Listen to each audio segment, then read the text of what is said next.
In October of 1943, my oldest brother, Sigmund, and I walked down to visit his friend Karl.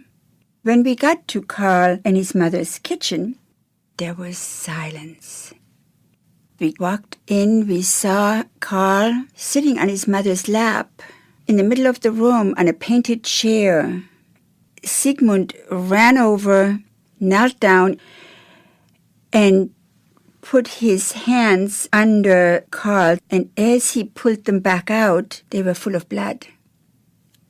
I was 4 or 5 paces behind him, and I wanted to leave, just close the door, and everything would be like the way it was before. Sigmund says, I have to take my little sister home, and as soon as I bring her to my mother, I will be right back. Everything will be all right. Frau Behrens seemed like she had lost everything.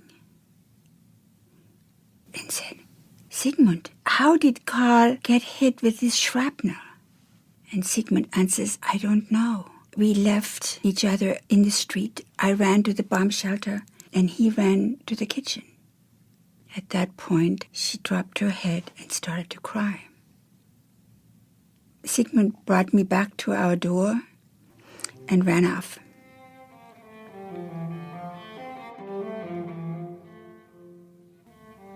I did not ring that doorbell and tell my mother what I had seen in that kitchen. I knew Karl wasn't going to get up from that chair, but I wouldn't tell her or anybody else. I knew she was so distressed by this war that my problems would simply spill over if I added anything to her already filled glass. We, as children, could not add another little tiny drop to the pain and agony they were already experiencing.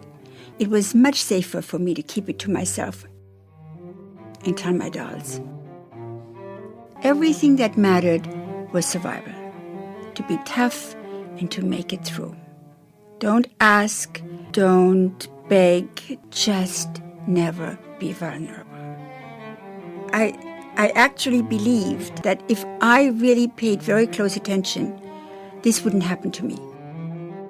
That was the normal story of children during the war.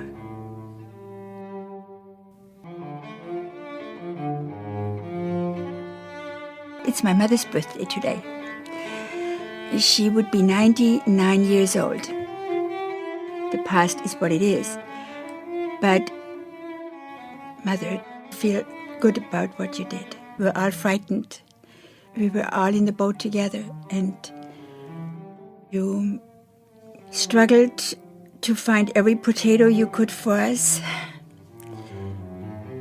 And now I know how much it took out of you to bring us safely through that war.